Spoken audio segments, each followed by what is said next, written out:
So as we go back into our non-segmental, we're going to be working on that hip hinge. First motion is that the hips go back. All right. If I'm just working on the hip hinge, I'm going to try to get to about horizontal, but if I add that knee flexion in too, I can get much lower with that.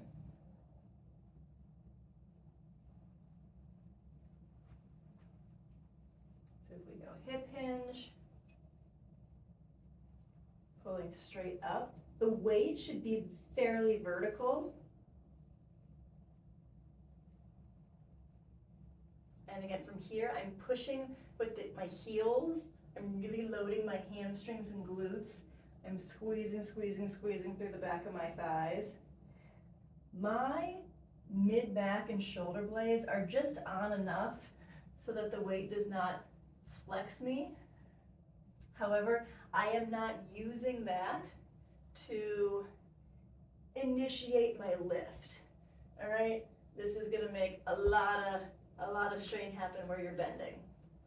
So if instead we press heels and lift through hips, we don't get that. Okay. So again, we have motions that we do slow and controlled to learn the motion, and we have motions that we do a little bit more forcefully for power. So if we get a weight here and really thrust those hips forward.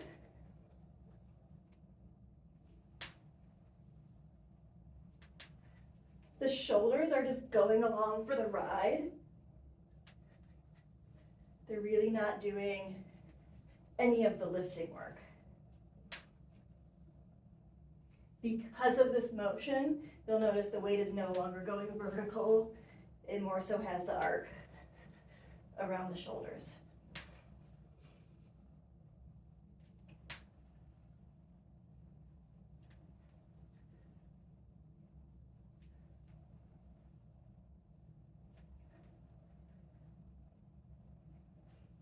Sometimes we want to incorporate balance, hip hinging at the same time.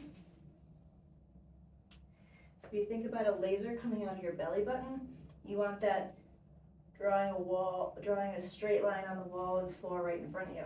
So don't let it go out to the side.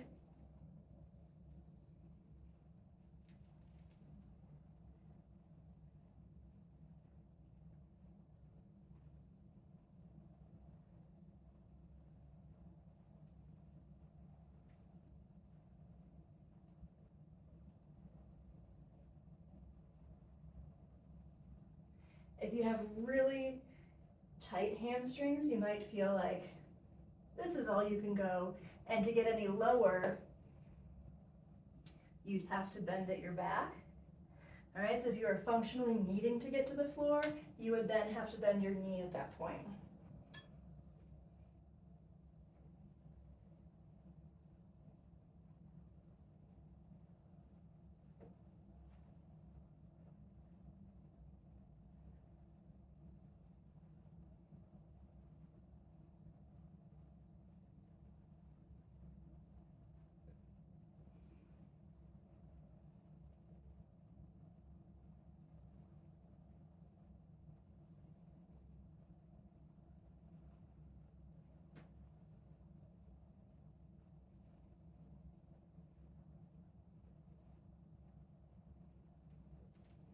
Now we're going to do the same thing, but add a little bit of hip rotation. But our foot is planted, so instead our body's going to rotate. So instead of it being straight down in front, we're going to aim our weight a little bit towards the outside of the foot.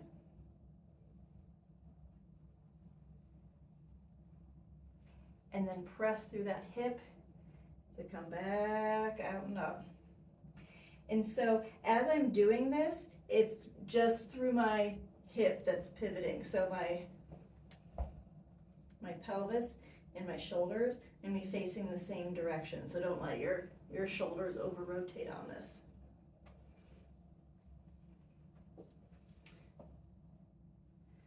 So this would be bad. This would be good.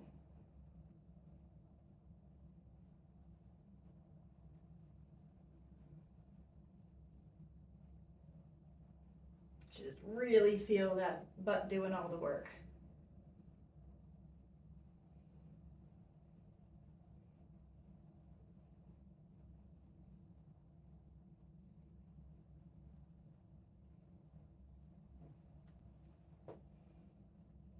Again, pelvis and shoulders facing the same, squeezing through that side butt to get yourself back up. Lateral butt, allowing that motion to happen, kind of folding over the hip and pressing and squeezing to bring it back up. All right, so now we're going to talk about moving segmentally versus non-segmentally, when you want to, when you don't. So there's two ways to do a bridge. First way you can do it segmentally, which is when we curl up and just imagine your spine going level by level by level by level by level up. And so we're going to peel up. Right now, I'm lifting my tailbone. I still have my upper lumbar on the floor. Lumbar's up. I'm going into the mid-thoracic back. Peeling up. As I get to about here, my knees are going to go over my toes a little bit until I get onto my neck. And then from here, if I want to curl back down, I have to kind of work the crunch aspect to get my mid back down before the small of my back, before my tailbone. I'm going to do that again, curling up the sacrum, small of my back, mid-thoracic, knees arching over, up to the neck, and curling back down, as opposed to creating a abdominal brace beforehand and just pressing through my feet and lifting up my back as if it were a board. And so I'm moving more so at my hips right now.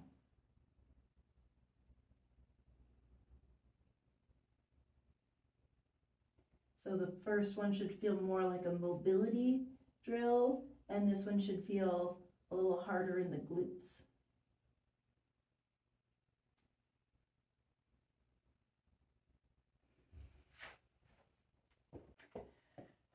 If we translate that into standing,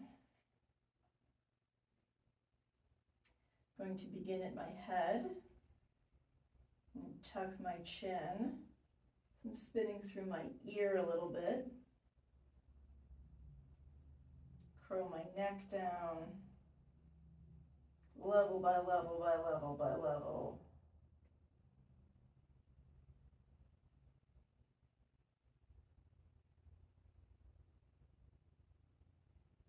So right now I've gotten to this much flexion and my pelvis is still relatively upright. And if we move through my pelvis,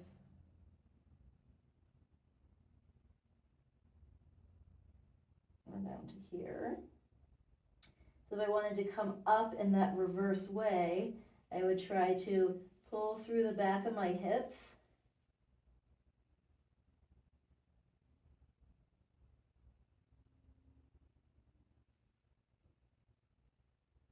Low back.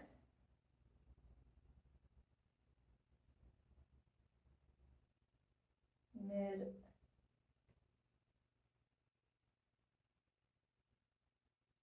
Upper. Neck.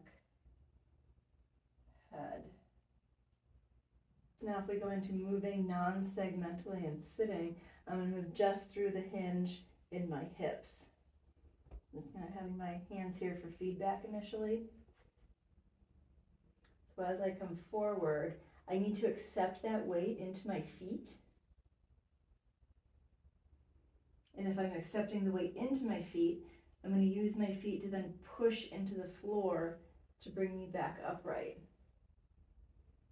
So I should not feel like I am either leading with my belly button here so that I don't have to accept as much weight into my feet, nor should I feel like I am beginning at the chest and curling down, which again does not load transfer any weight into the feet. If you need a check and balance, you can get a straight dowel broomstick, hold it to your head, hold it to your hips or the small of your back. You're hinging, using your feet to come back up. So once you have the motion down,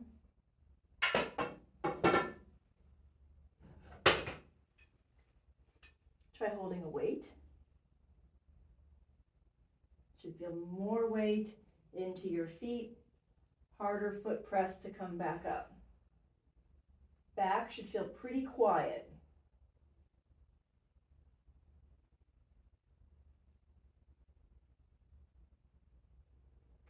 Really, this is the same thing if I'm on the floor, if I'm picking up a kid. I'm going to hinge forward, load this foot, it's this knee, but I'm more so using my front leg to push and lift off. If I can time that with the same momentum as a lunge, I'm going to have a really nice effective lift. It's nice and safe on my back. So your kid's already there. You're going to position yourself so that you can hip hinge. From here I'm even going kind of deeper than parallel. All right. I am not lifting up with my arms. I am not lifting up with my upper back. I am pushing with my foot.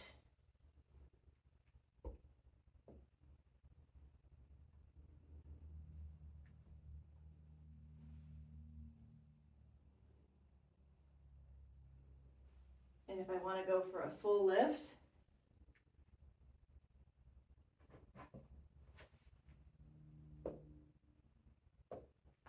setting you back on the ground.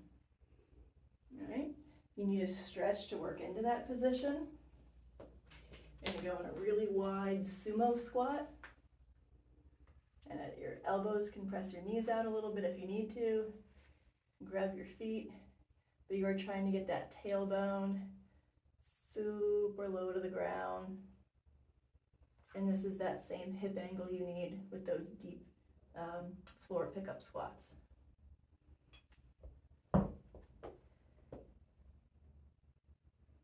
So kids on the ground. I'm going to a deep squat here. Again, I'm pushing with my feet to stand.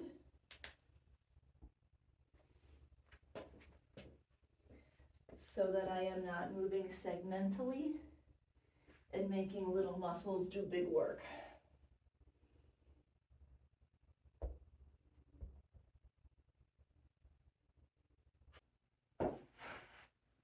So for abdominals on the floor, we have our starting position of a tabletop. And just to give our abs a taste of what they're getting in for, if you just give a light press of the heel of your hands down into your knees and the knees coming up into your hands, you should really feel those abs kicking in, getting a little shaky.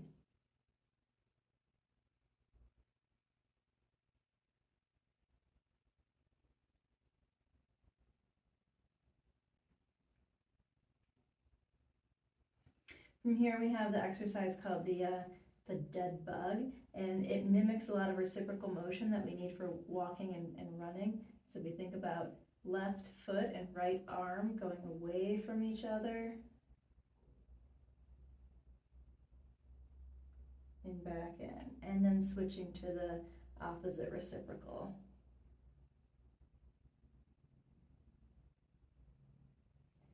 So what we don't want to have happen here is when we let go of our abdominal control and our back arches up. So if you need to bias one leg in a little bit more to help control that, or just not lower your leg down enough, but maintain that back contact while you are doing this.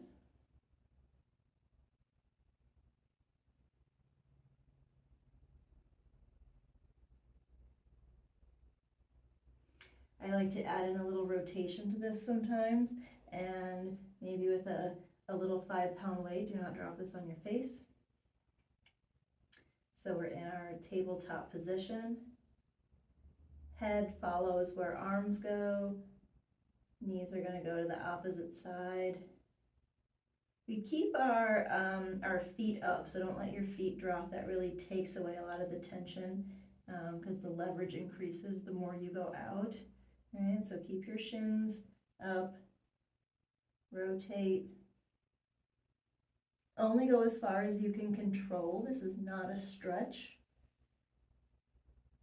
And then pull back. Everything's coming in towards the belly button all at once.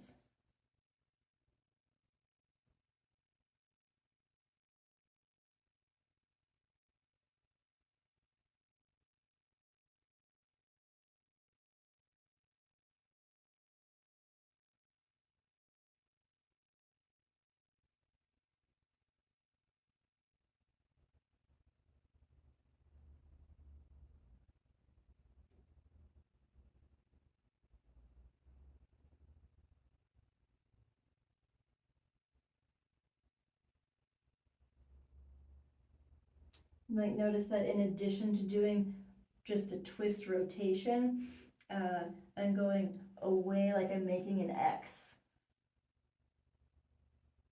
And you can do any degree of that. You can make a wide X, a narrow X. It's good to have variability of control of your motion.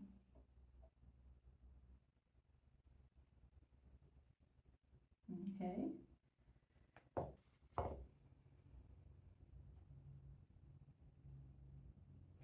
We want to really just work on our lower abdominal control. I'm going to start with our feet up. Again, we want to keep that small of the back still, not arching, not overpressing. I'm just going to say, how low can we go without losing control? If you can't make it all the way, what you're going to do is get to that end and either come back up and in, or let your feet, or drop and let your feet drag back in. So we're up here, and let's say right here I lose it, I come back in, I press up. And if I drop again,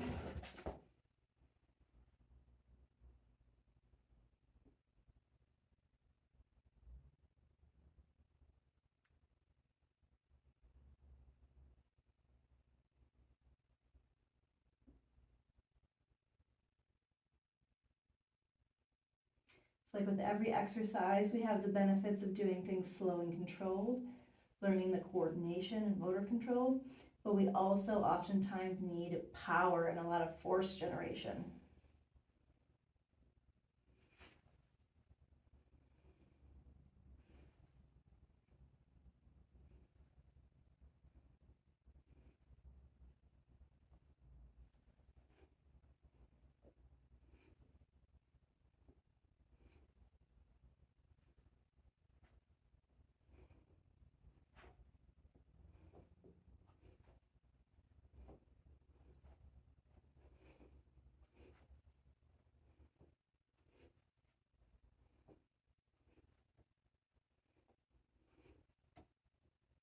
So that's more in the upper end of the range. In Pilates, if you do your 100s, that's more towards the lower end of the range. We're going to talk more about a hollow body.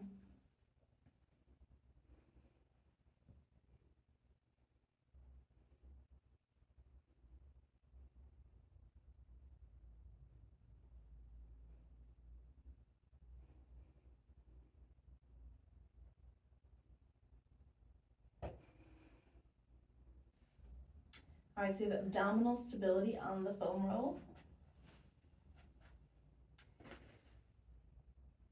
We do not want this arch in our low back. So you want to try to have a line from your pubic bone, kind of pulling up. As you're doing that up motion, you should feel your abdominals engaged a little bit. As we progress with this exercise, you should just not feel that arch in your low back increase. You do not need max pressure pushing down. Oftentimes that will encourage you to bear down and bulge out a little bit here, which is not what we are going after. So it's a little bit of tilt, pulling in, maintaining while you breathe. And being on the foam roll is just going to help our reactions and those little side rotator muscles, help train them so that they respond more automatically. So starting with your feet pretty close together, take a nice brace, breathe, and just march a foot up, lower it back down, never letting go.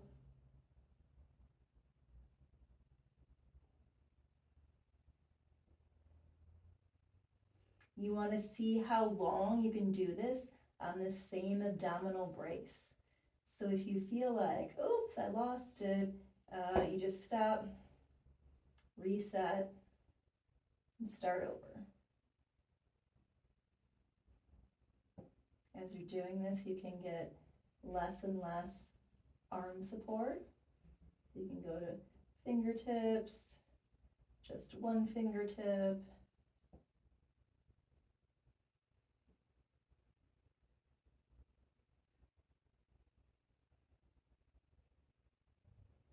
Can have a set be about 20-30 seconds up to a minute. Another position that would be more challenging on the rib posture is to have your arms overhead. So again, you need to pull those abdominals on, marching.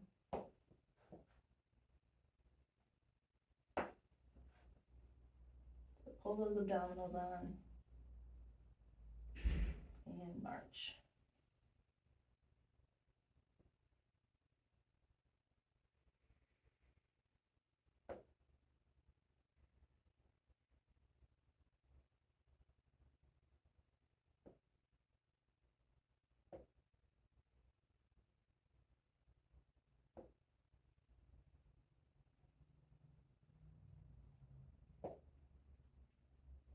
Other ways to progress this exercise, you always begin with the same brace, it's just everything else has a different challenge to it. So position, brace, breathing. You can extend the leg.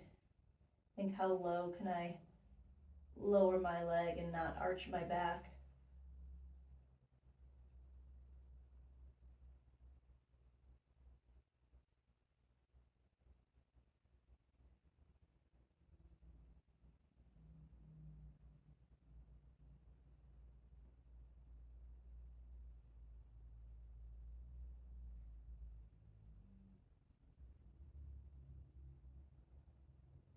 You can do small hip circles.